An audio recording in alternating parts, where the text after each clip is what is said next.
पूरा विद मलाई। अस्सलामु अलैकुम। आप सुबह सुबह सोच रहे होंगे कि हम कौन से खानों की बात कर रहे हैं, हम हर वक्त ही करते रहते हैं वैसे। तो ये आते ही जी हम अपने जहाँ तैयार हो रहे थे अभी यहाँ आने के लिए, तो वहाँ भी खानों की बातें हो रही थी। अभी हम यहाँ के बैठे हैं तो कुछ मालपुर, क्या क्या था, मालपुरा विद मलाई, रबड़ी मलाई। तो I don't know why we are talking about food, we are always talking about food. अच्छा जी, क्या हाल है आप लोगों का? TGIF बाय द वे, और क्या कल ज़बरदस्त जी आगाज़ हुआ PSL 7 का, जिसे कहते हैं ना सादा मगर पुरवकार। एब्सोल्युटली। उसके बाद वजीर आजम की वो वीडियो भी चली थी, जो पहले वैसे इसी दिन, पता है ये गलत बात हुई, कोई उसका मजा जरा दोबाला हो जाता अगर वो वीडियो कल ही मंजर आम पर आती। इनफैक्ट आई वाज होपिंग कि कल जो इस वीडियो की हम बात कर रहे हैं, और आपको पता है ना एक दिन पहले ये लीक हो गई थी और सिंध में क्या हो रहा है जनाब, बड़ा ब्रेक थ्रू हुआ है। जमात इस्लामी ने अपना धरना 29वें रोज खत्म कर दिया है। सिंध में नए बल्दियाती कवानीन के खिलाफ MQM की रैली पर सिंध पुलिस के तशद्दुद का मामला अब तक गर्म है, और MQM के साथ जो कुछ हुआ इसकी मजम्मत हो रही है।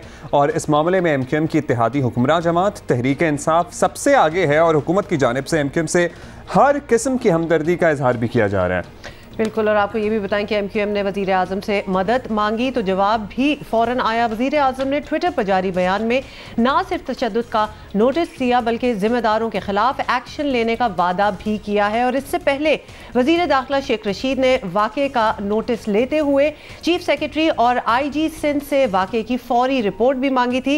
वज़ीर इत्तलात सिंध सईद गनी अब भी अपने पुराने मौक़िफ़ पर कायम है। क्या कहते हैं सुन लें। डिप्टी कमिश्नर साउथ ने खालिद मकबूल सिद्दीकी को भी और वसीम अख्तर को भी बताया कि आगे होटल्स में PSL की जो टीम्स हैं वो ठहरी हुई हैं, वो हाई सिक्योरिटी जोन है इस वक्त, आप मेहरबानी करें उस तरफ ना जाएं। उन्होंने नहीं माना। अगर हम ना करते तो उसके नुकसान क्या क्या कुछ हो सकते थे। एक MPA सदाकत हुसैन वो अपने कुछ लोगों के साथ मिल के पुलिस वालों पर डंडे बरसा रहे थे, और ये बदकिस्मती से तरीक़ेकार रहा है अक्सर मौक़ों पर MQM का कि जहाँ कोई ऐसी सूरत हाल डेवलप होने लगती है वो ख़वातीन को और बच्चों को आगे कर देते हैं। तहरीक इंसाफ ने भी आपको बताया बल्दियाती कवानीन के सिलसिले में 27 फरवरी को कोटकी से कराची तक मार्च का ऐलान कर रखा है। ऑल्दो जमात इस्लामी वाला जो धरना था वो मुज़ाकरात के बाद बड़ा ब्रेक थ्रू हुआ, और जमात इस्लामी वाला धरना 29वें रोज़ बिल आखिर ख़त्म हो गया। और ये बात माननी पड़ेगी कि जमात इस्लामी ने बड़ा पीसफुली अपना मौक़िफ़ दो टोक अंदाज में सामने रखा। वो ये डटे रहे, मतलब आपको पता है बीच में हमने बारिशें, ठंड, सर्दी, ठंड थी, and they were there all this time and they said कि जी हमारा और कोई नहीं है, हमारी ये डिमांड्स हैं and this is how it should be. तो ऑलमोस्ट 30 डेज ओवर, और अब वो वहाँ से CM सिंध साहब ने वज़ीर आला सिंध ने कल अमीनुल हक साहब को टेलीफोन भी किया, रब्ता भी किया। ऐसा लग रहा है कि कुछ तस्फिया करने की या फिर कुछ मामलात को सेटल करने की कोशिश की जा रही है। बड़ी अच्छी बात है। सियासी मामलात सियासी अफ़हाम व तफ़हीम के ज़रिए ही हल होने चाहिए, और पीपल्स पार्टी तो दावा करती है, अपने आप को जमहूरियत की दावेदार समझती भी है, और इनकी हिस्ट्री भी यही बताती है। तो सर्टनली उनको तो इसमें और ज़्यादा पेश होना चाहिए। MQM के सीनियर रहनुमा कुंवर नवीद जमील साहब हमारे साथ मौजूद हैं। कुंवर साहब, बुध के रोज़ जो कुछ वज़ीर आला हाउस पर हुआ, वज़ीर आला ख़ुद अब इसकी इंक्वायरी कर रहे हैं, ऐलान किया उन्होंने, फिर भी वज़ीर आज़म रिपोर्ट मांग रहे हैं, एक्शन का वादा उन्होंने किया है। आप लोग मुतमईन हैं जो अब तक पेशरफ्त सामने आ रही है? वज़ीर आज़म तो कह ही रहे हैं कि वो तो देखेंगे ही, लेकिन वज़ीर आला भी ऐसा लग रहा है कि अब सीरियस हैं, कुछ देखेंगे वो। वज़ीर आज़म साहब से हमारा मुतालबा है कि वो इस पर एक्शन लें। उन्होंने स्टेटमेंट जारी किया है, बहुत अच्छी बात है, लेकिन अब हम वज़ीर आज़म साहब की तरफ से एक्शन का इंतज़ार कर रहे हैं। और जहाँ तक वज़ीर आला साहब की बात है, तो वज़ीर आला साहब के तो राहिगा जो है चीफ मिनिस्टर हाउस, उसके बाहर सब कुछ हुआ, तो ये तो मुमकिन नहीं है कि वज़ीर आला की हिदायत के बग़ैर सब कुछ होगा। और ख़ास तौर से इस सूरत हाल में जबकि मुर्तज़ा वहाब साहब हमसे बात कर रहे थे, हमारी इस यकीन दहानी के बावजूद कि आप आ जाएं और यहाँ पर आकर इस स्या बल्दियाती कानून में तब्दीली के लिए, पॉजिटिव तब्दीली के लिए हमसे वादा कर लें, हम एहतजाज ख़त्म कर देंगे। उसके बाद भी ये एक्शन लिया गया। अच्छा, ये भी बताइएगा कि MQM की जानिब से वज़ीर आज़म से मुतालबा किया गया था कि वो कराची आकर हालात देखें, तो वज़ीर आज़म से आप लोग एग्जैक्टली क्या चाहते हैं ये आप हमें बता दें, क्योंकि वो क्या करेंगे अगर वो इधर आ भी गए। सिंध हुकूमत का तो ऑब्वियसली कुछ नहीं किया जा सकता। हम वज़ीर आज़म साहब से ये हमारा मुतालबा भी है, हम ये चाहते हैं कि यहाँ पर सिंध में मौजूद जो सिंध के IG हैं और ये जो SSP साउथ हैं, DIG साउथ हैं, इनको फौरी तौर पर सिंध से वज़ीर आज़म साहब बुलाएं और इनके ख़िलाफ़ एक्शन लें। तो ये तो कम से कम वो है। इसके अलावा डिप्टी कमिश्नर साउथ जो हैं उनके ख़िलाफ़ वज़ीर आज़म साहब को एक्शन लेना चाहिए और ये उनके दायरे अख्तियार में आता है। तो ये कम से कम है जो वज़ीर आज़म कर सकते हैं। इसके अलावा वो कराची तशरीफ़ लाकर शहीद के घर वालों से मुलाकात करके उनके ज़ख्मों पर मरहम रख सकते हैं। अच्छा हुकूमत साहब, ऐसे भी इशारे हैं कि शहर के हालात कशीदगी की तरफ जा सकते हैं, जो ज़ाहिर है किसी के मफाद में सर्टनली नहीं होगा। इसे रोकने का फौरी तरीक़ा सब्र तहम्मुल है, बातचीत है, क्या ये मुमकिन है अब इस सारी सूरत हाल में? देखिए, ये वफाकी हुकूमत की और वफाकी इदारों की ज़िम्मेदारी है कि कराची के हालात को ख़राब होने से बचाए, इसलिए कि कराची पाकिस्तान का इकोनॉमिकल इंजन है।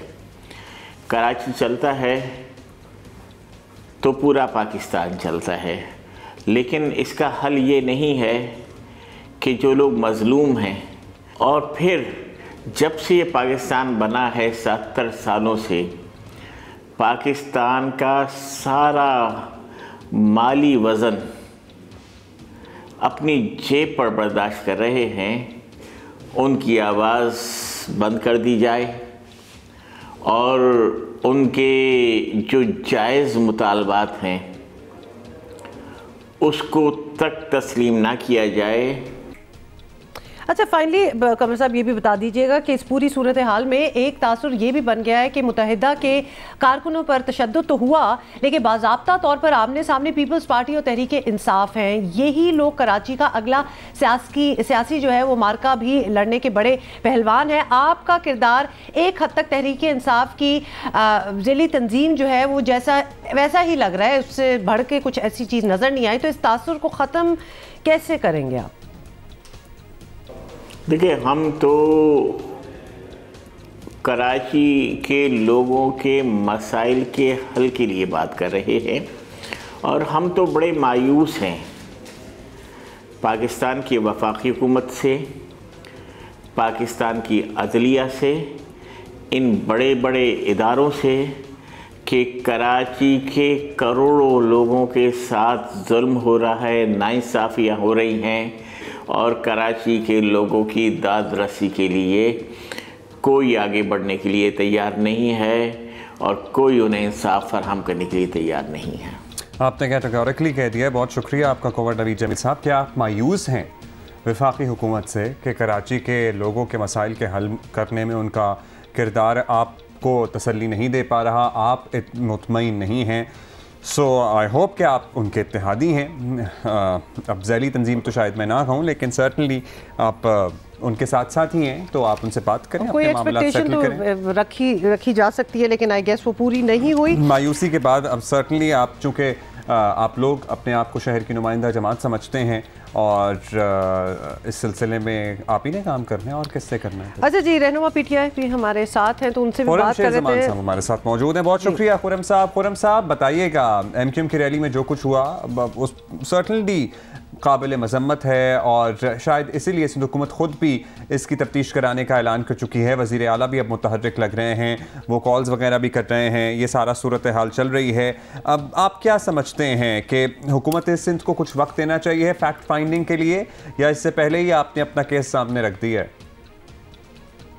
अच्छा देखें, बात असल में यह है कि वक्त तो उनको दिया जाता है ना कि जिनको कुछ मालूम ना हो, जो कि बहुत भोले हों और प्यारे छोटे से बच्चे हों, जो दुनिया में जानते नहीं हो कि क्या होता है, कैसे करना है। ये तो सारे प्लानर्स हैं ना, ये तो सब मैनेजर्स हैं। मैं जैसे आपसे कहता हूँ ना कि सूबा सिंध जो है इस वक्त एक यूनिवर्सिटी ऑफ करप्शन बन चुका है, और जिसके वाइस चांसलर जो हैं वो आसिफ अली जरदारी हैं, क्योंकि जाहिर है कि ये मोहतरमा शहीद बेनज़ीर भुट्टो की जमात तो रही नहीं, अब ये जरदारी लीग है, वो आपके सामने है, और इसके जो चीफ मैनेजर हैं वो मुराद अली शाह हैं। सो बेसिकली ये तो सब जानते हैं, ये तो प्लानिंग के तहत सब कुछ किया गया है, और जाहिर है कि जिसकी हमने मजम्मत की है सख्त अल्फाज के अंदर, और हम तो ये चाहते हैं कि अब सबको बैठा लिया जाए साथ, और जिस तरह 73 का आइन था जो कि एक मुत्तफ़क़ा राय के साथ मंजूर किया गया था, इसी तरीके से इस मामले के ऊपर भी, क्योंकि अब ये मामला कहीं और चले गया, इस मामले के ऊपर भी तमाम सियासी जमातों का साथ बैठा के उसी 73 के आइन की तरह बल्दियाती कानून को भी जो है मंजूर कराना चाहिए। और आपस में जो नफ़रतें बढ़ती जा रही हैं इस कानून की वजह से, जिस कानून का नाम भी हमने काला कानून रखा है, वो नफ़रतें ख़त्म करने के लिए इक़दाम उठाया जाए और सबको बिठा के मुज़ाकरात किए जाएँ। चलिए ठीक है, फिर ये बता दें खुर्रमशेर ज़मान साहब के वज़ीर आज़म ने भी बड़ा सख्त ऑब्वियसली रद्द अमल दिया है, नोटिस लिया है, रिपोर्ट्स मांगी हैं और एक्शन का वादा भी उन्होंने कर दिया। तो अगर सिंध हुकूमत ही कसूरवार समझी जा रही है तो वज़ीर आज़म क्या एक्शन ले लेंगे? मतलब या तो हम यूँ कहें कि वो ज़्यादा से ज़्यादा क्या कर सकते हैं, वो क्या एक्सट्रीम एक्शन होगा जो ले सकते हैं? समझता हूँ कि वज़ीर आज़म साहब को सबसे पहले जो IG सिंध है उनको बरतरफ करना चाहिए। ये जाहिर है कि हर शख्स की ख्वाहिश होगी, जिस तरीके से इलेक्टेड लोगों को रोड पे घसीटा गया और उसके साथ साथ उनको डंडे मारे गए, और सबसे बड़ी बात बढ़कर कि औरतों को जो है उनके ऊपर तशद्दुद किया गया, और मासूम बच्चे वहाँ पे थे जहाँ पे इन्होंने जो है शेलिंग की है, टीयर गैसिंग की है। सो ये मैं समझता हूँ, लेकिन जो मेरी अपनी ज़ाती राय जो मैं समझता हूँ, मैं ये देख रहा हूँ कि अगर 2023 तक हमने इंतज़ार किया कि हम आएँगे, सिंध को जीतेंगे और यहाँ पे कुछ काम करेंगे, जब तक तो ये 2023 तक पाकिस्तान पीपल्स पार्टी की सिंध हुकूमत सूबे सिंध का काम उतार चुकी होगी, इसको मोइंजोदड़ो में तब्दील कर देगी, स्टोन एज की तरफ हमें ले जाएगी। सो मैं ज़ाती राय मेरी ये है कि सूबे सिंध के अंदर कम से कम 6 महीने के लिए गवर्नर रूल जो है वो फौरी तौर पर लगा देना चाहिए, ताकि कम से कम यहाँ जो डिपार्टमेंट्स होंगे किबले को दुरुस्त कर लिया जाए और आवाम को कुछ डिलीवरी दे दी जाए। क्योंकि आप बहुत अच्छी तरह जानते हैं, क्योंकि आप बहुत ज़्यादा हाईलाइट करते हैं कि आज सूबे सिंध में आवाम के पास पीने का पानी नहीं है। वाटर कमीशन कहता है 70% लोग जो पानी पीते हैं it is unfit for human consumption. बच्चों के पास स्कूल में तालीम नहीं है, अस्पतालों में इलाज नहीं है। स्ट्रीट क्राइम आपके सामने है कि हज़ारों की तादाद में गाड़ियाँ, मोटरसाइकिलें, मोबाइल फ़ोन, उसके साथ साथ किडनैपिंग फॉर रैंसम, बैंक में डकैतियाँ, घरों में घुसना, और साथ साथ सिंध के जो बाकी डिवीजन्स हैं वहाँ भी डाकुओं का राज है। सो मैं ये समझ रहा हूँ कि वक्त की ज़रूरत है कि गवर्नर रूल कम से कम 6 महीने के लिए लगा दिया जाए। अच्छा, गवर्नर रूल का आप मुतालबा कर रहे हैं कि कम से कम, आई वंडर वो हज़ारों वाली बात, गाड़ियाँ, मतलब ठीक है स्ट्रीट क्राइम का एक मसला आया है, लेकिन उसके नंबर पे यकीनन बहस हो सकती है। लास्टली खुर्रम साहब ये बताइएगा, आप भोलेपन की बात कर रहे थे, आपने कहा पीपल्स पार्टी भोली नहीं है, भोली तो MQM भी नहीं है, ना थी, और आई एम श्योर आप लोग भी नहीं है। इस दौरान ये भी नज़र आया, क्योंकि हमने देखा कि शहर का अमन व अमान ख़राब करने की कोशिश की गई, TV स्क्रीन पर दोबारा नामालूम अफराद के टिकर चलना शुरू हो गए। तहरीक इंसाफ को कराची में, आपको याद होगा, पजीराई इन्हीं नामालूम अफराद के खिलाफ आवाज़ बनने पर मिली थी। तो क्या अब आप दोबारा समझते हैं कि इन शरपसंदों के खिलाफ एक्शन होना चाहिए अगर दोबारा कोई नामालूम अफराद शहर में अमन तबाह करने की कोशिश करें? देखें, इसमें भी देखें 2 चीज़ें हैं। सबसे पहले तो मैं आपसे बात कह दूं, और ये मैं बड़ा क्लियर इसके ऊपर मैं स्टांस ले रहा हूं कि इस काले कानून की वजह से जो अल्फाज और जो बयान दिए जा रहे हैं, देखें कराची शहर जो है ये सिंध का दिल है, और पाकिस्तान भर से हर ज़बान बोलने वाला इस शहर के अंदर जो है वो बसता है, कारोबार भी करता है और नौकरी भी करता है, और अपने बच्चों का पेट पालने के लिए यहाँ पर रहता भी है। सो मैं सबसे पहले तो सख्त अल्फाज में मज़म्मत करता हूँ जिस तरह के बयानात पिछले दोनों दिए गए हैं। हमें आपस में नफ़रतें नहीं पैदा करनी, हमने मोहब्बतें पैदा करनी है। और उसके साथ साथ इनकी आड़ के अंदर जिस तरीके से कल शहर में दुकानों को बंद कराया गया, कुछ जगहों पर जलाओ घेराव भी हुआ, मैं उसकी भी सख्त अल्फाज में मज़म्मत करता हूँ। और मैं साथ साथ तमाम जो है है लॉ इन्फोर्समेंट एजेंसी से रिक्वेस्ट करता हूँ, मैं डीजी रेंजर साहब से गुजारिश करता हूँ और उसके साथ साथ मैं हुकूमत सिंध से भी गुजारिश करता हूँ कि बड़ा नाजुक वक्त है और इस वक्त के अंदर, इस हालात के अंदर हम बिल्कुल भी इजाज़त नहीं दे सकते उन ऐसी फोर्सेस को जो पहले शहर के अंदर जो है जलाओ घिराओ हड़तालों की तरफ लेके जाते थे। ये हम अफोर्ड नहीं कर सकते हैं। स्लीपर सेल्स हम सब जानते हैं बहुत अच्छी तरह मौजूद है। मैं चाहता हूँ कि हमारी जो लॉ इन्फोर्समेंट एजेंसीज़ हैं उन तमाम लोगों को लाजिम गिरफ्तार करें जिन्होंने कल दुकानों को बंद कराने का, जलाओ घिराव का जो ना हालात पैदा किए, और हम इन तमाम चीज़ों के ख़िलाफ़ हैं। हमने बड़ी कोशिशें की हैं, इस सूबे ने, इस हमारी लॉ इन्फोर्समेंट एजेंसीज़ की बड़ी जानें जो हैं उसमें गई हैं, बहुत लोग शहीद हुए हैं, पुलिस में भी, रेंजर्स में भी। इस शहर की रोशनियाँ बहुत मुश्किल से बहाल हुई हैं। हम अफोर्ड नहीं कर सकते कि किसी हालात के अंदर शहर के हालात जो हैं वो वापस हों। खुर्रम शेर ज़मान साहब, आपने कहा कि स्लीपर सेल मौजूद हैं, आप इसकी मजम्मत करते हैं और इस पर एक्शन लिया जाना चाहिए, लेकिन आप ही के इत्तेहादी जिनका दर्द आज आपके दिल में उठ रहा है वो कहते हैं कि तो अवामी रिएक्शन और अवामी रद्द-ए-अमल से इसे ताबीर करते हैं। तो आई गेस आपको अपने इत्तेहादियों, अपने साथियों से भी बात करनी चाहिए और सर्टनली इस वक्त जो माहौल है उसमें आग पर पानी डालने का किरदार अदा करना चाहिए। मज़ीद इश्तियाल अंगेज़ बयानात किसी भी जमात को, चाहे वो पीपल्स पार्टी हो, चाहे MQM हो, चाहे पाकिस्तान तहरीक इंसाफ हो, चाहे जमात इस्लामी हो, चाहे ANP हो, किसी को नहीं देना चाहिए, क्योंकि ये शहर सबका है। इसमें सारी कौमियतें आबाद हैं, इसमें मुख्तलिफ ज़ुबानें बोलने वाले लोग रहते हैं और यही खूबसूरती है कराची की। I was hearing something else altogether, by the way। ये सारी जो बातें हो रही थी, क्योंकि हमारे पास 2 मौक़िफ़ तो आ गए हैं। बाय द वे, सिंध हुकूमत का भी हमने मौक़िफ़ लेना है, लेकिन छोटी सी उससे पहले ब्रेक लेंगे। मतलब नफ़रतें ख़त्म करें, मोहब्बतें बढ़ाएं। बातें कुछ और होती हैं, वर्ड्स कुछ और निकल रहे होते हैं मुँह से, एक्शन टोटली उसके बरक्स होता है। दूसरी बात ये कि जिक्र बहुत हो रहा है कि जी ख़वातीन थी, बच्चे थे, और इस किस्म का एक्शन लेना।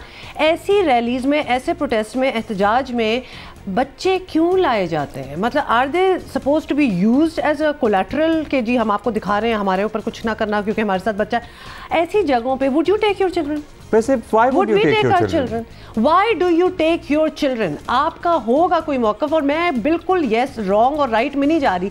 जिसको जो बड़ी जोर का फील हो रहा हो दिल में वो पहुंच जाए उस चीज़ के लिए, लेकिन अपनी फैमिलीज को क्यों साथ लेके जाते हैं? बच्चों को तो इन सियासी trauma, can you imagine the trauma this child on the screen will have gone through?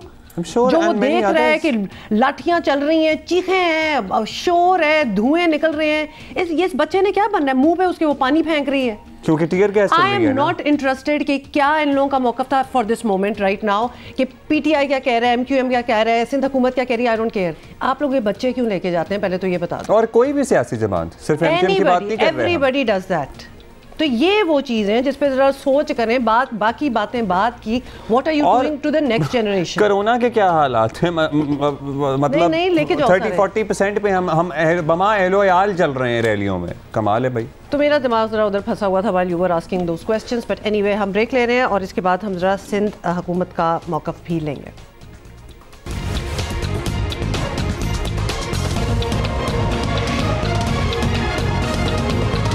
अच्छा जी, अभी दोबारा से हम बात करेंगे और जो सिंध में मामला चल रहा है बल्दियाती क़वानीन वाला, ऑल्दो जमात इस्लामी ने अपना धरना ख़त्म कर दिया है, उनकी सेटलमेंट हो गई है।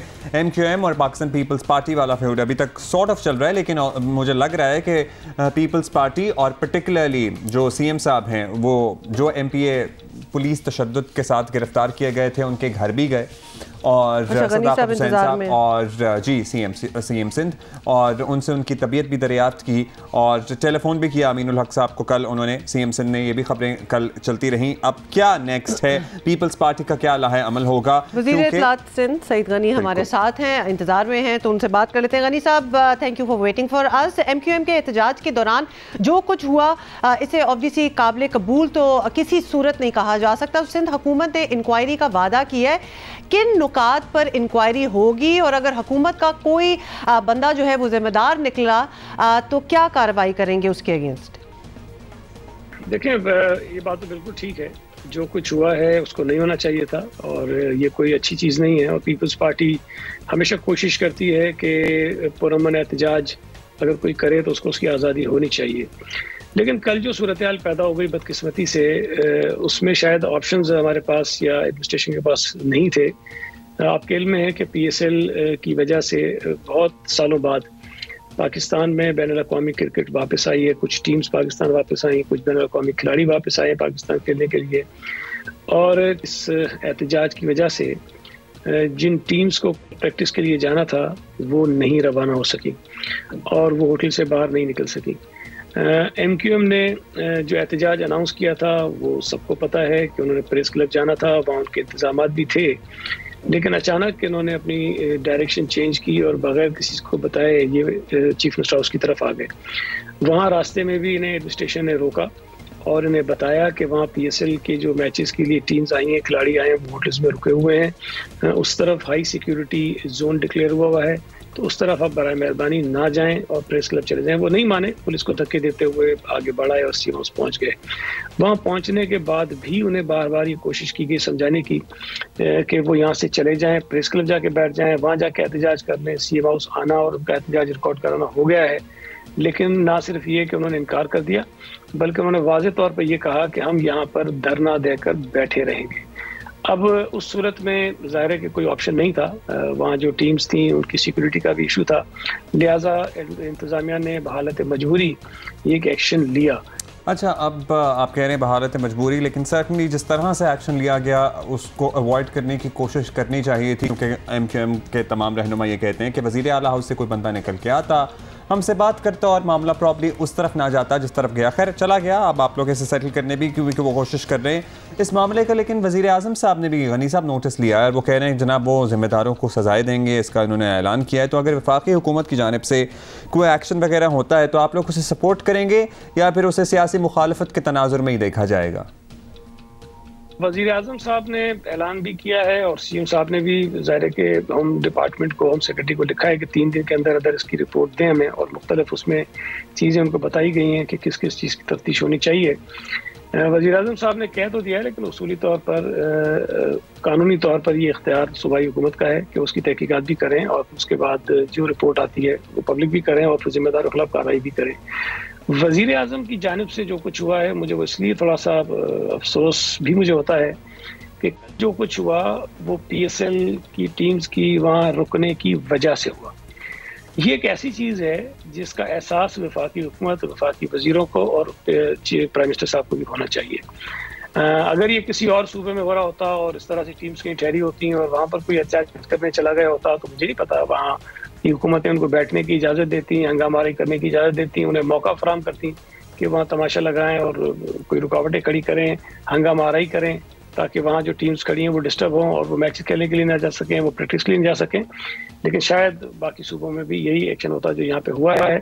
वज़ीर आज़म साहब ने तशवीश का इजहार किया है, हम तहकीकात कराएंगे, रिपोर्ट उनको भेजेंगे, लेकिन वज़ीर आज़म साहब को इस बात का ख्याल करना चाहिए ज़रूर कि कुछ चीज़ें ऐसी हो जाती हैं जो हुकूमतों के ना चाहते हुए भी मजबूरी में एक्शन लेने पड़ते हैं।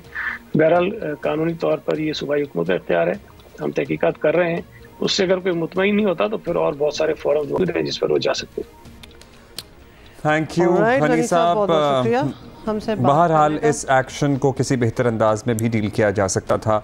जो हुआ, जो मनाजिर सड़कों पे हो रहे थे, अगर वो भी होटल की खिड़की से कोई देख रहा होता कि यहाँ क्या चल रहा है, डंडे और सोटे और टीयर गैसेस, तो वो भी कोई अच्छा इमेज नहीं था for the international players who were staying in the adjacent hotel. Bottom line ये है कि सियासी तनाज़े का सियासी हल ही निकलना चाहिए और ये ऑन द ग्राउंड ये जो मार कुटाई है, ये जो इस तरह रोकना, रेजिस्ट करना, मतलब ये सारी चीज़ें होनी नहीं चाहिए। एक और चीज़ that I just by the way noticed again, आपको पता है ना मैं तो कितनी ऑब्जर्वेंट हूँ, नोटिस करती हूँ, ये जो पुलिस आ जाती है मुझे उन पे दुख भी होता है और बड़ा मैं ज़रा क्वेश्चन भी करती हूँ कि जब कहते हैं जी कि वहाँ ये हो रहा था और पुलिस की नफरी पहुँच गई और तैनात कर दी गई पुलिस, क्या उनको पता होता है वो जो 50 ऑड पुलिसमैन वहाँ पहुँचे होते हैं, do they have a clear direction कि हमने इधर आके करना क्या है?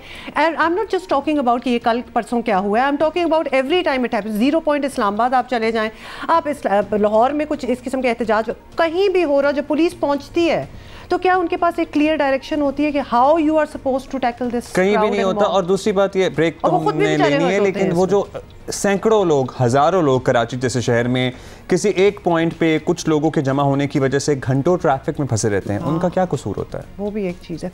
एनीवे, सोचें इन सारी चीज़ों का। Will take a break.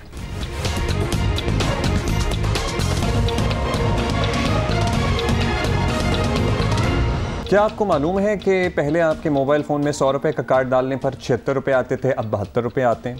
और अगर आप पोस्ट पेड कनेक्शन रखते हैं तो उस पर भी 5% वैल्यू एडिशन टैक्स लगा दिया गया है। आपके घर पर जो इंटरनेट सर्विस है माशाल्लाह उनका भी कल SMS आ गया, उन्होंने भी कहा है कि जी वो अपने पैसे बढ़ा रहे हैं क्योंकि टैक्स में इजाफा हो गया है। ये सब कुछ क्या हुआ है, क्यों हुआ है? मिनी बजट में जहां पाकिस्तानियों को महंगाई के बहुत सारे तहाइफ मिले हैं, वहीं मोबाइल फ़ोन सर्विसेज जैसी बुनियादी जो ज़रूरियात हैं उन पर भी टैक्स पड़ने से आम आदमी बराह रास्त मुतासर हो रहा है। आपको बताएं कि फाइनेंस बिल में मोबाइल सर्विस पर विद होल्डिंग टैक्स जो है वो 10 से बढ़ाकर 15% यानी 10 से बढ़ा के 15% कर दिया गया है। और मिसाल के तौर पर अगर पहले सारिफ को 100 रुपये का कार्ड लोड करने पड़ता था तो 76 रुपीज़ मिलते थे। वैसे आपने सारी चीज़ एक्सप्लेन अभी ये मैंने आपको कर दी है। ये सारी कनेक्टिविटी में पैसे जो बढ़े हैं वो तो बढ़े ही हैं, और मोबाइल फ़ोन सेट का तो आप ना ही पूछें। बहुत से लोग ऐसे होते हैं जो लग्जरी के तौर पर, स्टूडेंट्स हैं, a lot of people who are working, they save year for a whole year, they save for a good mobile now phone they set. have to save for their mobile set and also the tax they'll have to pay. वो भी almost उतना ही है। 36,000 था तो वो almost अब या 50 something था तो ऑलमोस्ट 80,000 पे बात पहुंच गई है for a high end mobile phone set. समझने की ज़रूरत है। Digital rights activist Usama Khilji हमारे साथ हैं। उसामा, ये बड़ी परेशानी की बात है ख़ास तौर पे क्योंकि जहां हम एक डिजिटल रेवोल्यूशन की बात करते हैं, पूरी दुनिया को इन्वाइट करने की कोशिश करते हैं, हुकूमत की बड़ी प्रायोरिटी है, उसमें इस किस्म के अगर टैक्सेस लग रहे हैं तो ये तो निगेट हो रही है सारी प्लानिंग। जी बिल्कुल, आपने दुरुस्त फरमाया। और जिस तरह अब्दुल्ला ने पहले भी कहा कि एक बुनियादी ज़रूरत है आजकल मोबाइल फ़ोन, एक लग्जरी नहीं है। और जो आपकी क्योंकि पाकिस्तानी करेंसी डी वैल्यू हो रही है, डॉलर महंगा हो रहा है, तो सारे आपके मोबाइल फ़ोन सेट्स जो है महंगे हो रहे हैं ज़्यादा से ज़्यादा पाकिस्तानियों के लिए। और जब हम देख रहे हैं उस पर टैक्स जो है कीमत से भी ज़्यादा लग रही है। तो अगर $100 का कोई फ़ोन है उस पर 25,000 रुपए का टैक्स लग रहा है, तो $100 जो है तकरीबन 18,000 होते हैं। तो आप सोच लें कि 120 से 130% तक टैक्स लग रहा है हर मोबाइल फोन में। और मोबाइल फोन की जरूरत जो है आपको एजुकेशन के लिए भी बहुत ज्यादा है, हेल्थ केयर सर्विसेज के लिए भी है। स्पेशली हमने कोविड लॉकडाउन में देखा है कि किस तरह मोबाइल फोन हर चीज के लिए इस्तेमाल हो रहा है, बच्चों की क्लासेस भी उस पर होगी। और अगर अच्छी क्वालिटी का मोबाइल फोन आपको चाहिए होगा तो महंगा होगा, लेकिन अभी हुकूमत जो है उसको डबल से भी ज्यादा महंगा कर रही है। तो इसका इम्पैक्ट डिजिटल पाकिस्तान के लिए बहुत ज्यादा बुरा है। और जिस तरह आपने फरमाया, इंटरनेट के ऊपर भी टैक्स बहुत ज्यादा बढ़ गया।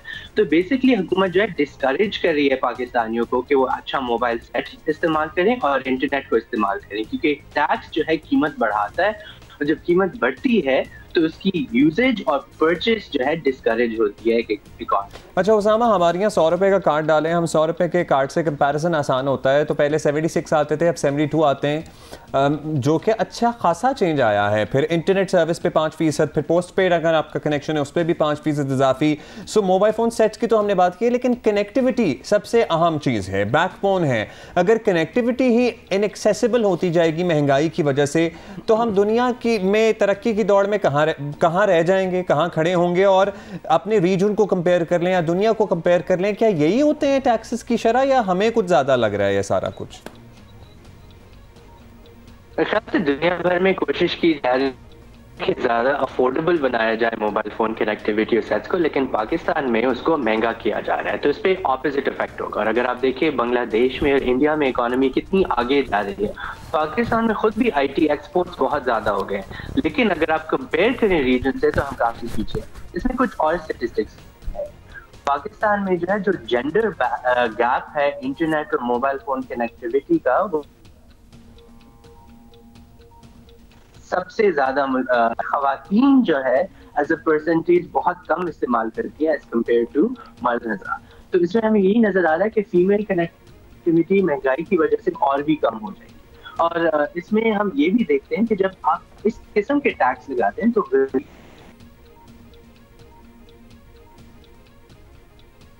जो है बहुत ज्यादा बढ़ता है कि इनकम का बहुत ज्यादा बड़ी परसेंटेज जा दें। तो अगर कोई लोग, जिस तरह हमने कहा, 1 साल की तो 2 या 3 साल के लिए सेविंग करनी पड़ेगी मोबाइल फोन सेट के लिए, और जो इंटरनेट कनेक्टिविटी की जो फीस है या जो बिल है वो भी उनके बढ़ते जाएंगे। तो इसके लिए टैक्सेशन सिस्टम यही होना चाहिए कि आपकी जो डायरेक्ट टैक्सेशन है, जो वेल्दी बिजनेसमैन है, जो वेल्दी इंडस्ट्रियलिस्ट है, एग्रीकल्चरलिस्ट है, उन पे आप टैक्स ज्यादा करें और टैक्स कलेक्शन वहां ज्यादा। जहाँ तक बात है विथहोल्डिंग और जी उसामा बहुत बहुत शुक्रिया, एक तो टाइम की कमी है कर नहीं सकते तो इस तरह से इंडायरेक्ट टैक्स करते हैं और सर्टेनली फिर आम और लग रहा था हमारी कॉन्वर्सेशन भी सैबोटाज हो रही है क्योंकि बीच में जरा ये कुछ साजिश तो नहीं है थी। एनीवे जी will see you in the second hour of Geo Pakistan, stay with अस।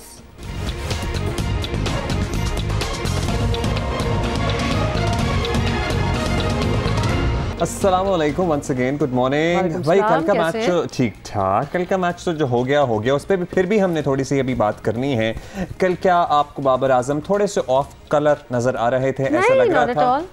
ऐसा लग रहा था कि शायद वो पिच को उस तरह से समझ नहीं पा रहे हैं। स्लो पिच, बट रिजवान ने पहली अपनी हाफ सेंचुरी PSL की 7 की पहली हाफ सेंचुरी भी कर दी और ज़बरदस्त उन्होंने परफॉर्मेंस दी। I think you need to get into the mood of things. और जिस तरह एक फॉरेन प्लेयर जो थे उनसे भी एंड में बात हो रही थी, उनका भी ये कहना था कि उन सारों को इतना टाइम पहले because of isolation and all इतना जेल होने का टाइम मिला नहीं। So I think as the tournament progresses तो जरा ज़्यादा फॉर्म में भी होंगे, जरा एक दूसरे के साथ कॉमराडरी भी ज़्यादा आज भी बड़ा इंटरेस्टिंग मैच हो सकता है। आज मैच है पेशावर ज़ल्मी और क्वेटा ग्लैडिएटर्स का। Although Peshawar and Quetta Gladiators में शाहिद आफरीदी आपको पता है ये पहले ही ज़रा आउट हैं उनके स्कॉट से, क्योंकि उनकी कुछ पर्सनल कमिटमेंट्स भी थी, कमर में तकलीफ भी थी और अब उन्हें कोरोना भी हो गया है, तो कोविड पॉजिटिव भी वो हो गए हैं, तो जरा उनकी मुश्किलात में इजाफा है। So you are with Quetta और पेशावर? ये I would decide by the end of the program, I think. Sikandar end of the match मेरी नहीं, सिकंदर वक्त का तज्जिया पहले सुनेंगे, उसके बाद हम अपनी डिसीजन मेकिंग करेंगे, क्योंकि बहुत सी बड़ी इंपॉर्टेंट चीज़ें हो जाती हैं ये, और गलती हम करना नहीं चाहते। लेकिन अगर मेरा वाला मॉडल अपनाए ना कि decide half way through the matches, it's okay. जिसका पलड़ा भारी लग रहा है उसकी वहां जाके बैठ जाए, कुछ क्या हो जाएगा, उसके पलड़े में जाके बैठ जाए। माइंड चेंज कर लिया, हम क्या वही लोग हैं जो 1 मिनट पहले होते थे, हम चेंज कर जाते हैं ना। अच्छा जी, कोविड पे उस तरह हमने बात नहीं की जिस तरह हमारे जो फिगर्स हैं वो ऊपर जा रहे हैं, क्योंकि बड़ी डिस्ट्रैक्शंस हैं, जैसे PSL वगैरह भी बीच में हो गया। लेकिन अभी हम आपको नंबर ऑफ डेथ्स बढ़ रही हैं वैसे मुझे लग रहा है। दैट्स राइट, पॉजिटिविटी रेट खासतौर पे अगर पेशावर में देखा जाए तो बहुत ही ज़्यादा है। मुल्क में कोरोना पर काबू पाया नहीं जा सका और NCOC के मुताबिक 5 शहरों में कोरोना की मुस्बत शरह जो है वो 20% से ज़्यादा हो गई है। गुज़िश्ता 24 घंटों का अगर हम आपको एक स्टैट्स दे तो कोरोना से 30 अफराद इंतकाल कर गए हैं। अब्दुल्ला आप बिल्कुल सही कह रहे थे, 30 इज़ अ ह्यूज नंबर। वैसे तो एक भी बहुत बड़ा फिगर है जहां हम बात की बात हो रही है, but we can see this gradually increasing ना number, this number is increasing. मुल्क में 1353 कोरोना मरीजों की हालत तशवीशनाक बताई जा रही है। मजमूई तौर पर केसेस की शरह पॉजिटिविटी जो है वो ऑलमोस्ट अगेन 12% है। कराची जहां एक वक्त में पॉजिटिविटी 49% पे चली गई थी, अब ऐसा लग रहा है कि sort of herd immunity achieve कर ली है। 24 घंटों में कराची में मुस्बत केसेस की शरह 27.92 हो गई है, जो कुछ हमें लग रहा है कि हौसला अफजा है, जो बाय द वे अब भी बहुत ज़्यादा है। मुझे लग रहा है कि बहुत से लोगों को हो गया है, बहुत से लोग इस वक्त कोरोना में हैं, तो hopefully by the end of next week और दिस वीक अब कराची जो है ना वो बेहतर हो जाएगा। वो पीक आनी होती है और उसके बाद वो पीक आके ही नीचे जाती है। I also know a lot of people जिनको वो नज़ला खांसी जुकाम टाइप है और वो नहीं करा रहे हैं टेस्ट, तो वो बस ठीक है, वो सुकून में है। अच्छा जी, पेशावर में 726 मुस्बत केसेस के साथ कोरोना की शरह जो है वो 35.89% हो गई है। कराची में आज कोरोना मुस्बत केसेस की शरह 26.32 रिकॉर्ड की गई है। मर्दान में 23% ऑलमोस्ट, जबकि रावलपिंडी में है पॉजिटिविटी रेट शो 10%। और एक परेशान कुन इत्तला मिली है कि इस्लामाबाद के पिम्स अस्पताल के 260 डॉक्टर्स और नर्सेस कोरोना में मुब्तला हैं इस वक्त। Oh my God. So I wonder कि मोर देन हाँ तकरीबन सारे स्टाफ, मतलब आधा, अगर 500 का स्टाफ हो तो 250 तो इधर हो गए हैं। साथ साथ आपको बताएं कि इस्लामाबाद में कोरोना केसेस की शरह जो है वो 16.76% रिकॉर्ड हुई है और लाहौर में कोरोना मुस्बत केसेस की शरह 20.58% है। NCOC ने कोरोना SOPs में 15 फरवरी तक तोसी कर दी है, लेकिन इन पर आपको पता है ना, अमल सिर्फ कागज़ों पर ही हो रहा है, एक्चुअल लोग कर रहे हैं नहीं कर रहे ऑब्वियसली, वरना ये शरह कहाँ जानी थी। बाज़ारों और मार्केट्स में इन SOPs का कहीं नामो निशान हमें नज़र नहीं आ रहा। All across the country by the way, it is just not Lahore, Islamabad, Karachi, हर जगह आप देखें तो बिल्कुल जैसे भूल चुके हैं कि यहाँ कुछ था। ना आवाम मास्क और समाजी फासलों का ख्याल कर रहे हैं और ना ही किसी किस्म की रोकथाम में संजीदगी भी दिखा रहे हैं, और रोकने वाले भी खास संजीदा नहीं है, पूरे कोई भी संजीदा नहीं है, तो मतलब अब क्या रोका जाए। अवाम ना से ही हुकूमत ही जिम्मेदारी का मुजाहरा करे। हुकूमत वैसे बहुत कुछ कर रही है, this time it is really up to the अवाम। हाँ, मतलब अवाम को भी मैं कहता हूँ कभी कभी दिल करता है ताला लगा देना, लॉक लगा देना, पूरा मुल्क जो है लॉकडाउन में चले जाएगा और फिर हम सारे रोएंगे इस बात पे। तो it is up to the कभी कभी दिल करता है कि इंसान बस कर दे और समझाना छोड़ दे, लेकिन फिर दिल करता है कि मतलब हमारा तो एक काम है और हम we won't give up.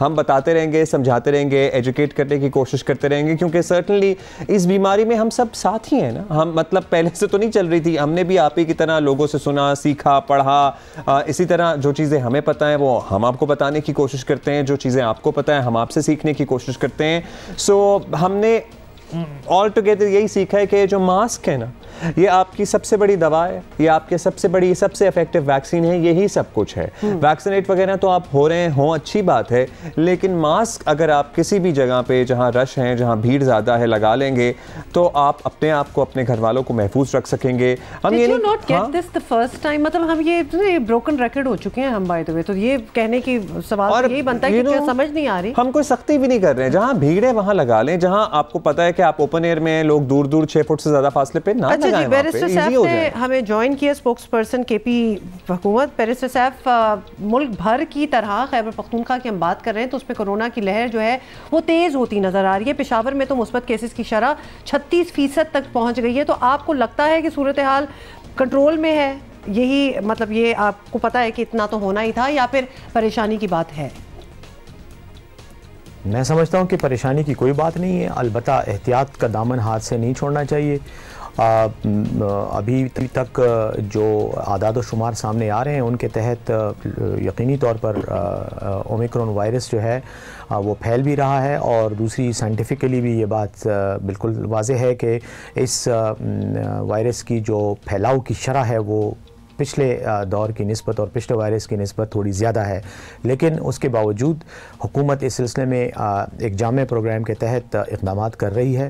Khyber Pakhtunkhwa की हद तक तो मैं ये कह सकता हूँ कि हेल्थ एमरजेंसी जो कि सहमाही हेल्थ एमरजेंसी थी, जिसको 31 दिसंबर 2021 को अख्तिताम पजीर हुई, उसके बाद फौरी तौर पर उसमें तोसी करके उसको 31 मार्च 2022 तक एक्सटेंड कर दिया गया है। और वो इसीलिए किया गया है ताकि हुकूमत के पास संजीदा किस्म के इक़दामात, मरबूत इक़दामात करने के लिए इख्तियारात जो हैं वो अवेलेबल हों। इस सिलसिले में खैबर पख्तूनख्वा की जो ज़िली इंतज़ामिया है हुकूमत के तहत, उन वहाँ पर डिप्टी कमिश्नर साहिबान को भी इख्तियारात दिए गए हैं, और उसके तहत जहाँ भी 10% से ज़्यादा ओमिक्रॉन वायरस के इन्फेक्शन की शरह बढ़ती है तो वहाँ पर लॉकडाउन भी जो है उसका भी ऑर्डर किया जाता है और दीगर हिफाजती इक़दाम भी उठाए जाते हैं। कह रहे हैं कुछ इक़दाम किए जा रहे हैं, लेकिन ओवरऑल ना वफाकी ना सूबाई हुकूमत लोगों के भी हक में नहीं है। बहुत ज़्यादा सख्त कोई पाबंदियाँ लगाना शायद अब कोई हल भी नहीं है, लेकिन ये भी हकीकत है कि लोग खुद भी एहतियात नहीं कर रहे हैं। तो SOPs पर कैसे अमल दरामद कराएं? कुछ पाबंदियाँ नहीं तो कुछ सख्ती SOPs पर अमल दरामद करने के लिए की जा सकती है, उसके लिए कुछ है मेजर्स आपके जहन में? देखें, सूबाई हुकूमत तो इक़दामात कर रही है जहाँ तक पाबंदियों का ताल्लुक़ है। जैसे मैंने कहा कि ज़िली सतह पे इंतज़ामिया को इख्तियारात दिए जा चुके हैं कि अगर कहीं वो मुनासिब समझें तो वो लोकेशन बेस्ड डिसीजन ले सकते हैं और ऐसे इक़दामात कर सकते हैं। लेकिन ओवरऑल कोई ब्लैंकेट पाबंदियाँ लगाने का कोई इक़दाम जो है वो ज़ेर गौर नहीं है, ना ही मुकम्मल लॉकडाउन की तरफ जाने का कोई इरादा है। और उसकी वजह यह है कि इसकी ज़रूरत भी नहीं है। अल्लाह के फ़ज़ल से सूरत हाल कोई इतनी मखदूश और इतनी गंभीर नहीं है कि कोई बहुत बड़े लेवल पर इक़दाम किए जाएँ। जहाँ तक पाबंदियाँ लगाने का ताल्लुक़ है, मैं समझता हूँ कि पाकिस्तान की अवाम तालीम याफ्ता और बाशऊर अवाम है। इनको चाहिए कि वो इस बीमारी में एहतियाती तदाबीर का दामन जो है वो हाथ से ना छोड़ें, और जहाँ जहाँ भी मुमकिन हो मास्क लगाएं, वैक्सीनेशन करवाएं। वैक्सीनेशन के अलावा जैसे मैंने कहा बूस्टर जो है डोज़ वो लगवाएं, वैक्सीनेशन करें, और साथ ही साथ अमी इज्तिमात में गैर ज़रूरी पार्टिसिपेशन से परहेज़ करें। खैर ये आप बात सही कर रहे हैं, रेजिस्टेंस जो है ये पूरी दुनिया में है टू द मास्क तो और वैक्सीनेशन के अगेंस्ट भी। We are not the only ones. हम तो सिर्फ ये इम्प्लोर कर रहे हैं अपने लोगों को कि प्लीज़ लगा लें, और जिस तरह आपने बैरिस्टर सैफ कहा कि boosters are available for free, तो ये तो डेफिनेटली लगाएं। अच्छा, फाइनली ये भी बता दें कि हम माजी में भी देख चुके हैं कि ये वबा किसी भी मौके पर ख़तरनाक शक्ल इख्तियार कर सकती है, और फिर आपको पता है कि अगर ऐसा हो जाए तो हेल्थ केयर सिस्टम पे बहुत ज़्यादा दबाव आता है, और जब वो हो तो फिर कोई चांस नहीं रहता ना कि आगे कुछ बेहतरी आएगी। तो इसके हवाले से कोई प्लान है कि हेल्थ केयर सिस्टम पे अगर वो दबाव आए तो उसको हैंडल करना किस तरह है? देखें, जहाँ तक इस नई लहर का ताल्लुक है, मैं समझता हूँ कि हुकूमत खैबर पख्तूनख्वा के पास बिल्कुल इस्तेदाद भी मौजूद है, कैपेसिटी भी मौजूद है, और वो तमाम रिसोर्सेज भी मौजूद हैं जो इस वबा के साथ मुकाबला करने के लिए ज़रूरी हैं। जहाँ तक वैक्सीनेशन का ताल्लुक है, हमने वैक्सीनेशन को बहुत ज़्यादा आम करने के लिए मुख्तलिफ़ किस्म के इक़दाम हुकूमती सतह पे किए हैं। कल ही मैंने ख़ुद खैबर मेडिकल यूनिवर्सिटी में वैक्सीनेशन सेंटर और टेस्टिंग सेंटर का इफ्तिताह किया, जहाँ पर तकरीबन 12 लाख तक लोगों को माजी में टेस्टिंग की सहूलियात दी जा चुकी हैं, और उसके अलावा उस सेंटर की कैपेसिटी तकरीबन 6000 टेस्ट्स जो है वो पर डे फ़ी दिन के हिसाब से है। इसी तरह मुख्तलिफ़ मकामात पर हम टेस्टिंग सेंटर्स भी खोल रहे हैं, वैक्सीनेशन सेंटर्स भी खोल रहे हैं, और साथ ही साथ आवाम में आगाही के लिए भी और शऊर पैदा करने के लिए भी मुहिमात चला रहे हैं।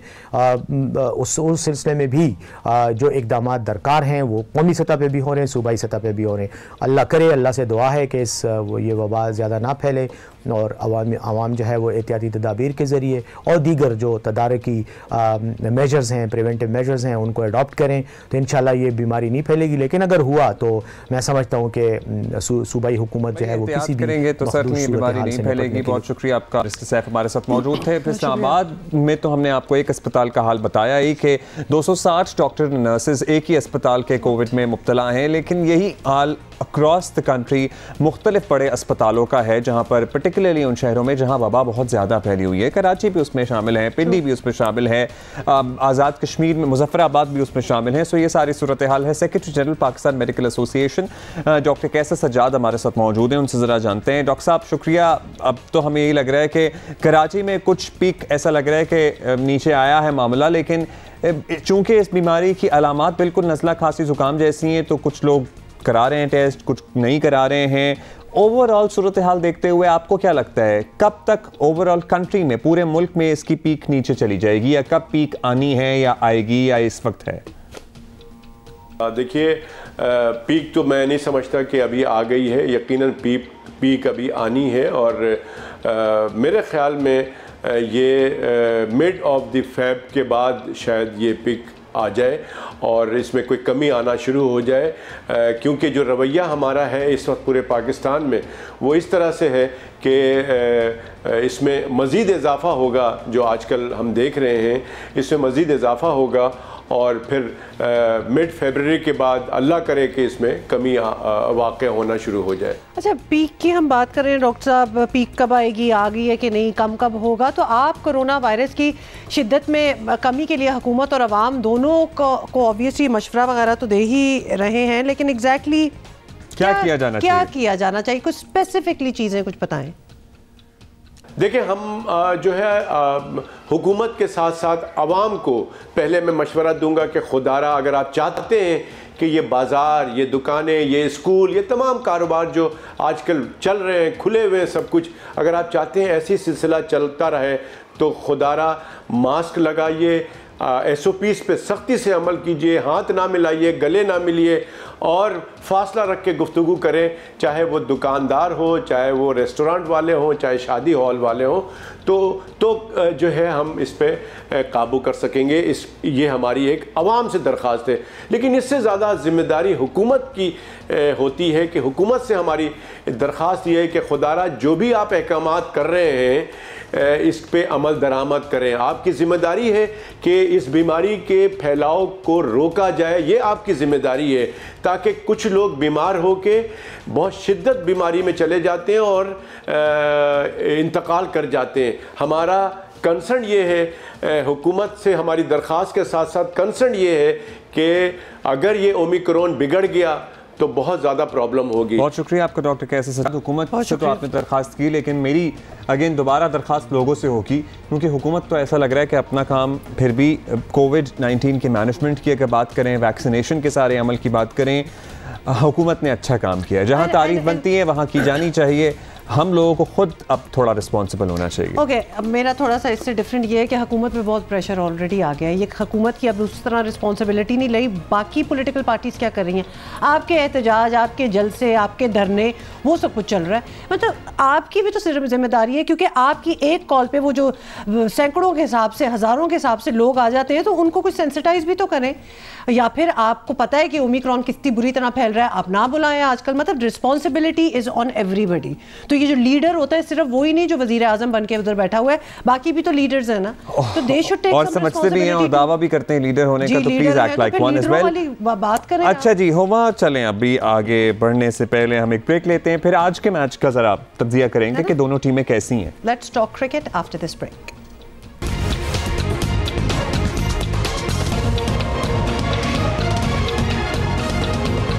वेलकम बैक जनाब। चिलगोज़े तो सस्ते हो रहे हैं और उसका जश्न भी मना रही है हुकूमत बसद एहतराम, लेकिन अर्ज़ है कि लाहौर में आटे की कीमत भी देख ली जाए।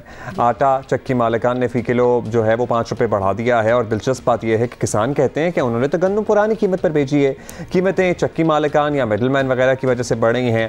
अब चिलगोज़ों के बरक्स आटे का ताल्लुक हर शख्स से है, हर घर की ज़रूरत है। 5 किलो अगर फ़ी किलो इसकी कीमत बढ़े तो सर्टनली मामूली बात नहीं है। This needs to be taken care of. मुल्क में ये भी आपको याद दिला लें, काफ़ी दिनों से यूरिया और DAP जो है उसका बहरान भी चल रहा है। आपको याद ही होगा किसानों को फसल की तैयारी पर कई गुना ज़्यादा पैसा खर्च करना पड़ रहा है, और ये फसल अभी मार्केट में नहीं आई और आटे की कीमत इस फसल के आने से पहले ही बढ़ गई है। तो फिर आप बाकी अंदाज़ा लगा लें, जब नई गंदम मार्केट में आएगी आटा और महंगा हो सकता है। Obviously this is how it goes. आवाम को पहले का ही आटा बहरान नहीं भूला। हुकूमत को अभी से इक़दामात लेने चाहिए, और ये सारी हम डिटेल इसीलिए दे रहे हैं कि कुछ कर लें इस बारे में। जमशेद चीमा साहब हमारे साथ मौजूद हैं, उनसे ज़रा हुकूमती मौक़िफ़ लेते हैं, क्या किया जा रहा है। बहुत शुक्रिया आपका रहनुमा PTI। चीमा साहब, अब कबूल कर लीजिए चिलगोज़ों के सस्ते होने की मुबारकबाद, लेकिन अब इसके बाद हम देख लें कि आटे की फ़ी किलो कीमत में 5 रुपये का इजाफा हो गया है लाहौर इसके अतराफ़ में। आप लोगों के नॉलेज में है बात, और आप लोगों ने वजह जानने की कोशिश की है कि क्यों हो रहा है सब कुछ? पहली बात तो ये कि इतला गलत है। आटा देखें, लाहौर में या पाकिस्तान में आटे की एक स्पेसिफ़िकेशन है। आटे की स्पेसिफ़िकेशन ये है कि गंदम में से आपने 70% आटा निकालना है, उसमें से 12% यू कैन से कि चोकर निकालना है, और 18% आपने निकालना होता है इसमें मैदा और फाइन आटा, और 1% के लगभग उसमें मॉइस्चर होता है। ये आटे की स्पेसिफिकेशन है, ये सेहतमंद आटा है, ये सबसे बेहतर आटा है, इससे वज़न नहीं बढ़ता। ब्रांडिंग जो है उसकी हुकूमत का भी ज़िम्मेदार नहीं होती। आप 4 लाख का जूता पहने को ब्रांड, उसी तरह का आपको जूता 15,000 का मिल जाए, आप 15,000 का ना लें, 4 लाख का ले लें, वो आपकी मर्ज़ी है, आपको कोई रोक नहीं सकता, आपने पैसे लगाने हैं। सो आप देसी आटा, आप सुपर आटा, आप सुपीरियर आटा, आप एक्स्ट्रा अच्छा आटा कोई भी खाएं, हम उसके ज़िम्मेदार नहीं है। सरकारी आटा जो है, जो स्पेसिफाइड आटा है, जो सबसे ज़्यादा बेहतर और हेल्दी आटा है, वो आपको 55 रुपये किलो मिल रहा है, मिलता रहेगा। कहीं ना मिले तो आपसे गुजारिश है, मैं ज़रूर शिकायत करें, हम उसकी सप्लाई भी बढ़ा देंगे, और अगर कोई इससे ऊपर बेचेगा तो उसे पकड़ के जेल की सलाखों के पीछे गलत है। मतलब भाई आप, मुझे तो एग्जाम्पल ही ऑफ लगा थोड़ा जूतों के साथ। खैर एनीवे, चीमा साहब ये भी बता दें कि किसानों के नुमाइंदे से पूछें तो वो कहते हैं कि हम तो गंदम बेच चुके, अब कीमत में जो इजाफा हो रहा है वो चक्की मालकान, मिडल मैन वगैरह कर रहे हैं। लेकिन ऐसा है तो फिर ये रोकना तो हुकूमत का ही काम हुआ ना, तो ये नाकामी नहीं है अगर आप इसको ना रोक पाए।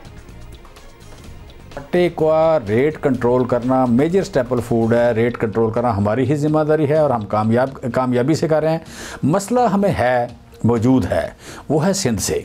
सिंध में 9 लाख टन गंदम अपना 9,000 टन मैंने सुना है गंदम देती है सिंध गवर्नमेंट, लेकिन उसका कहीं रिकॉर्ड नहीं है, उसका शफाफ तरीका नहीं है, और वो 1 महीने बाद देते हैं। 1 महीने बाद देने का मतलब ये है कि वो उसकी मॉनिटरिंग नहीं कर रहे। आज सिंध के लोअर सिंध में आटा जो 65 रुपये से ऊपर है, और कराची में जो आटा है किसी भी तरह का आटा 73 रुपीज़ से कम, 73 रुपये से कम नहीं है। वो आटा जो पंजाब में 55 रुपये है, वो आटा सिंध में 73 रुपये है, या मेरे आज उससे भी बढ़ गया होगा। वजह ये कि ना वो शफाफ तरीके से देते हैं, ना उसकी मॉनिटरिंग करते हैं, लिहाजा वहाँ प्राइवेट के तौर पर ही चलती होती है। कराची को सपोर्ट नहीं करते, लिहाजा कराची जब गंदम जाती है, पंजाब से भी जा रही है गंदम, इस वक्त रोज़ाना जा रही है, वो गंदम महंगी जा रही है। और जो होल्डर है, जो ज़हीरा अंदोज़ है, उसको ये सूट करता है कि गंदम का रेट बढ़े। हम अगर कहें उसे कि जनाब आप प्राइवेट सेक्टर की गंदम जो ना ग्राइंड करें, तो रोना शुरू कर देते हैं कि जी हमने ली हुई है, हमने देनी है। तो उनकी ख्वाहिश होती है कि इसकी ब्रांडिंग करके कुछ ना कुछ ऊपर बेचें। पंजाब में वो उस तरह नहीं हो रहा, क्योंकि हम सप्लाई काफ़ी कर रहे हैं, फिर उसकी मॉनिटरिंग कर रहे हैं। जब लोगों को 55 रुपये किलो आटा मौजूद है, तो फिर महंगा नहीं खरीदते वो, या उतना नहीं खरीदते, थोड़ा बिकता है। लेकिन सिंध में किसी किस्म का चूँकि रिकॉर्ड नहीं है, किसी किस्म की मॉनिटरिंग नहीं है, लिहाजा वहाँ आटे की जो कीमत है वो 75 रुपये से लेकर 90 रुपये तक है। सुने, बहुत शुक्रिया आपका चीमा साहब। लेकिन अब आप कह रहे हैं पंजाब में तो आटा 55 रुपये मिल रहा है, लेकिन सिंध में आपने कहा 70 रुपये तक मिल रहा है। उस पर भी हम सेगमेंट करेंगे, लेकिन सिंध के मामला हम सिंध वालों से पूछेंगे। हमने लाहौर गिरदोनवा का आपसे पूछा, ये बुनियादी बेसिक स्टेपल फूड है, उसकी कोई भी ब्रांडिंग हो, उसका कोई भी नाम हो, कोई चेक एंड बैलेंस तो होना चाहिए। ABCD XYZ जो मर्जी नाम रख दें आप, उसका कोई चेक एंड बैलेंस तो होना चाहिए। नाम रख के मतलब कीमत बढ़ाने का जवाब तो नहीं बनता। हाँ, वो बिल्कुल ही that did not make sense. Anyway, time बड़ा कम रह गया, जल्दी से आपको बता दें कि ये लाहौर हाई कोर्ट का ये ऑर्डर है कि जो सरकारी अफसर या मुलाजिम कचरा जलाएगा 1 माह की तनख्वाह से महरूम हो जाएगा। तो ये बहुत ज़बरदस्त किस्म का एक रूलिंग आई है। और कौन वैसे अपने घर या घर के बाहर कचरा जलाता है? रहे होंगे, एमी तो नहीं रूलिंग दी ना, कोई बात हुई होगी इस किस्म की, मैं बता रही हूँ। खैर, आपको सुने ज़रा। तो जी, स्मोक की रोकथाम के लिए ये लाहौर हाई कोर्ट ने हुक्म जारी किया, क्योंकि स्मोक को रोकना बहुत ज़रूरी है। स्मोक की रोकथाम से मुतालिक केस में अदालत ने कचरा जलाने के हुक्म की खिलाफ वर्जी करवाने वालों अफसरों को के खिलाफ बेसिकली कार्रवाई का हुक्म दिया है। और ये नहीं इंडिविजुअल सतह पे बात नहीं हो रही है, वो जो कलेक्टिवली ये जो भी जिम्मेदारान हैं सफाई वगैरह के, वो कचरा अगर जलाने का हुक्म देते हैं तो वो तनख्वाह से महरूम कर दिए जाएंगे। ऐसा ही। Enjoy today's match, we are going to see you on Monday इंशाल्लाह। Bye, have a great weekend.